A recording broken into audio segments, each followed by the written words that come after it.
আসসালামু আলাইকুম, আমি আফসানা আলমগীর খান। স্বাগত জানাচ্ছি এনটিভির দেশের খবরে। ক্রাউন সিমেন্ট শিরোনাম দেখছিলেন, এবার চলে যাচ্ছি পুরো খবরে। দীর্ঘ প্রতীক্ষার পর জট খুলেছে বগুড়া সিরাজগঞ্জ ডুয়েল গেজ রেলপথ প্রকল্প। এরই মধ্যে প্রস্তাবিত প্রকল্পে ভূমি অধিগ্রহণে অর্থ বরাদ্দ দিয়েছে সরকার। রেলপথটি নির্মাণ হলে রাজধানীর সঙ্গে উত্তরের জেলার বাসিন্দাদের ট্রেন ভ্রমণে সময় বাঁচবে প্রায় 4 ঘন্টা। দূরত্ব কমবে 112 কিলোমিটার।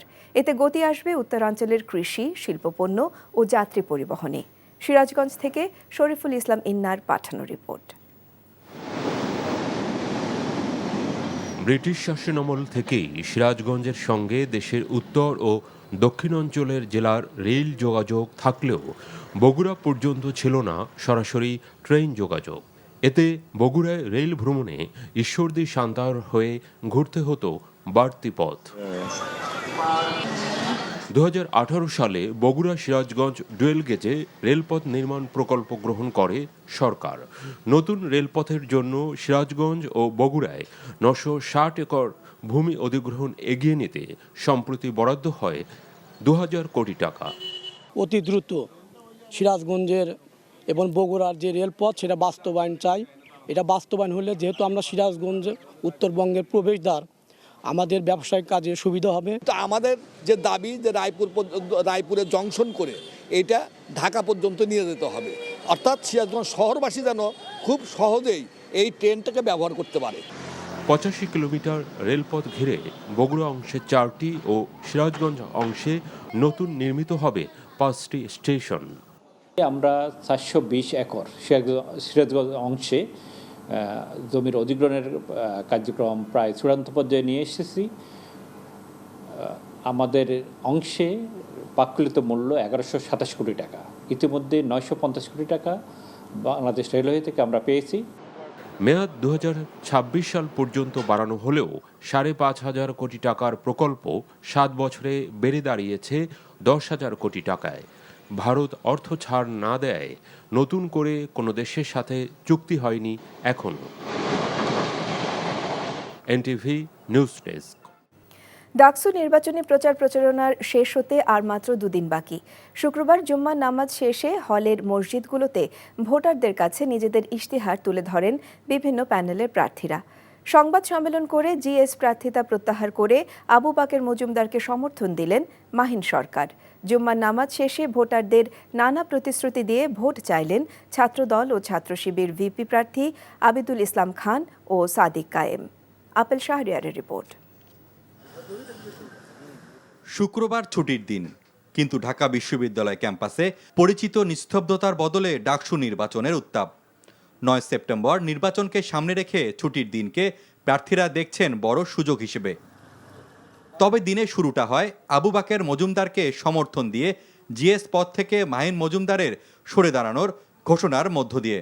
যদিও এখন তার প্রার্থিতা প্রত্যাহারে সুযোগ না থাকায় ব্যালট পেপারে তার নাম থাকছেই। আবু বাকের মজুমদার গণ অভ্যুত্থানের একজন অগ্রসেনানী, আমার স্নেহধন্য ছোট ভাই। সে যদি জিএস পদে নির্বাচিত হতে পারে সেটি আমার বিজয় বলে সূচিত হবে। আমি আমার সমর্থন আবু বাকের মজুমদারের প্রতি ব্যক্ত করছি। 6 বছর পর ডাকসু নির্বাচনকে কেন্দ্র করে উত্তেজনার ঝড় বইছে কখনো কখনো। মহসিন হলে জুমার নামাজ আদায় করেন ছাত্রদলের ভিপি প্রার্থী আবিদুল ইসলাম খান। সামাজিক যোগাযোগ মাধ্যমে অপপ্রচারের অভিযোগ তার। সাইবার বুলিং এবং হচ্ছে যে আপনার অপপ্রচার যেটা চলছে, প্রপাগান্ডা চলছে বিভিন্ন গ্রুপগুলোতে, মানে হচ্ছে যে খুব মেসিভ আকারে, মানে রাজনৈতিক প্রার্থীগুলোকে রাজনৈতিকভাবে মোকাবেলা করতে ব্যর্থ হয়ে এই অপপ্রচারে একটা গোষ্ঠী নেমেছে। সো সেইটা নিয়ে বিশ্ববিদ্যালয় নির্বাচন কমিশনের কাছে আমরা গিয়েছি, জানিয়েছি, কিন্তু তারা এখনো পর্যন্ত এই জায়গাটাতে মোটামুটি ভালোভাবে ব্যর্থতার প্রমাণ দিয়েছে। সূর্য সেন হলে জুমার নামাজ আদায় করেন ছাত্র শিবিরের ভিপি প্রার্থী সাদিক কায়েম। নামাজ শেষে ভোট চান তিনি। শিক্ষার্থীদের জন্য ভালো কিছু করার প্রতিশ্রুতি দিলেন। আমরা যখন বিশ্ববিদ্যালয়ের শিক্ষার্থীদের ম্যান্ডেট পেয়ে প্রতিনিধিত্ব করার সুযোগ পাবো, সবার আগে আমরা শিক্ষার্থীদের যারা হলে সিট পাবে না তাদের জন্য আবাসনের ভাতার ব্যবস্থা করা এবং হোস্টেল ভাড়া করা সেই কাজটা আমরাও করবো এবং দীর্ঘমেয়াদী পরিকল্পনা অংশ হিসেবে হল নির্মাণের জন্য আমরা কার্যকরী উদ্যোগ গ্রহণ করব। খাবারের মান খুবই ভয়াবহ অবস্থা, তো সেক্ষেত্রে আমরা দুইটা কাজ করব। প্রথমত হচ্ছে খাবারের দাম নির্ধারণ। খাবারের দামের ক্ষেত্রে অবশ্যই আমার একটা ম্যানেজমেন্ট সিস্টেম থাকবে এবং এখানে যে সিন্ডিকেট আছে সেই সিন্ডিকেটকে আমরা ভেঙে দেব। ঢাকা বিশ্ববিদ্যালয় কেন্দ্রীয় ছাত্র সংসদ বা ডাকসুর ৩৮তম নির্বাচন হতে যাচ্ছে এবার, আর ১৯৯০ সালের পর হচ্ছে দ্বিতীয়বারের মতো। Apel Shahriar, NTV news, Dhaka. পটুয়াখালীতে আমেরিকা প্রবাসী নারীকে গণধর্ষণের ঘটনায় জড়িত ৩ জনকে গ্রেপ্তার করেছে পুলিশ। সকালে পুলিশ সুপার আরিফ মোহাম্মদ শাকুর ব্রিফিংয়ে জানান, ঝিনাইদহ জেলার মহেশপুর থানার শ্যামকুর বর্ডার এলাকা থেকে কাউসার, ঢাকার দারুসালাম থানার টেকনিক্যাল মোড়ের একটি বস্তি থেকে রিপন সোহাগ এবং কলাপাড়া পৌরসভা এলাকা থেকে আশিস গাইনকে গ্রেপ্তার করা হয়। গত ১৪ জুলাই গভীর রাতে কলাপাড়ার টিয়াখালী ইউনিয়নের ৯ নম্বর ওয়ার্ডের পশ্চিম বাদুরতলী গ্রামের তরিকুল ইসলামের বাসায় ডাকাতি হয়। ডাকাতরা মালামাল ও টাকা লুটের পাশাপাশি এক নারীকে সংঘবদ্ধ ধর্ষণ করে। পরে কলাপাড়া থানায় একটি মামলা দায়ের করা হয়।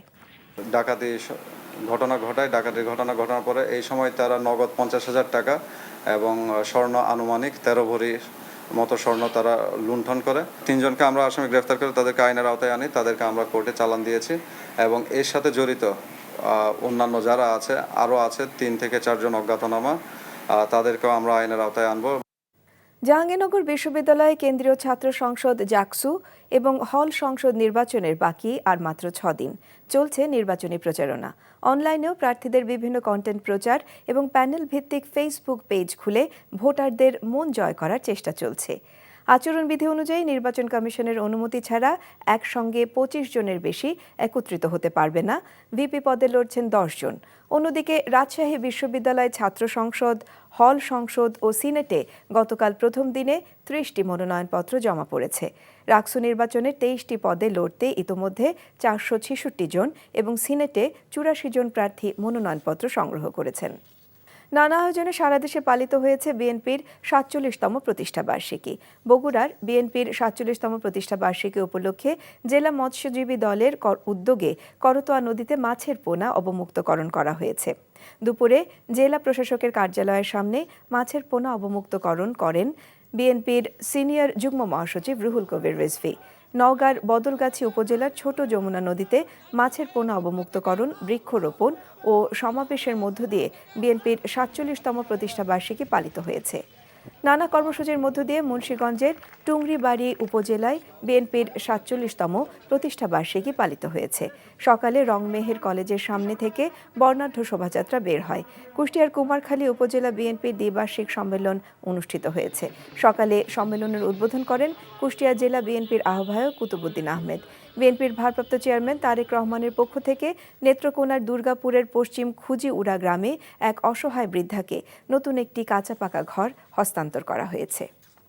স্বৈরাচার শেখ হাসিনার শাসনামল বাংলাদেশের ইতিহাসের জন্য জঘন্য অধ্যায় হয়ে থাকবে বলে মন্তব্য করেছেন জামায়াতে ইসলামের নায়েবে আমির অধ্যাপক মুজিবুর রহমান। সকালে রাজশাহী চেম্বার ভবনে অনুষ্ঠিত আলোচনা সভায় তিনি এই কথা বলেন। মুজিবুর রহমান বলেন, গত ১৫ বছর ক্ষমতা টিকিয়ে রাখতে খুন, গুম এবং নির্যাতন করেছেন। রাজশাহী মহানগর জামায়াতে ইসলামের আমির ডক্টর কেরামত আলী এ সময় উপস্থিত ছিলেন। এবারের মৌসুমে ৩৮ থেকে ৪৮% পর্যন্ত ইলিশ আহরণ কম হয়েছে বলে জানিয়েছেন মৎস্য ও প্রাণী সম্পদ উপদেষ্টা ফরিদা আক্তার। তিনি জানান, মেঘনা নদী দূষণ এবং আবহাওয়া পরিবর্তন সহ নানা কারণে নদীতে ইলিশ পাওয়া যাচ্ছে না। সকালে সিলেট কৃষি বিশ্ববিদ্যালয়ের ৩ দিনব্যাপী ইন্টারন্যাশনাল কনফারেন্স অন সাস্টেইনেবল ফিশারিজের উদ্বোধনকালে এসব কথা বলেন তিনি।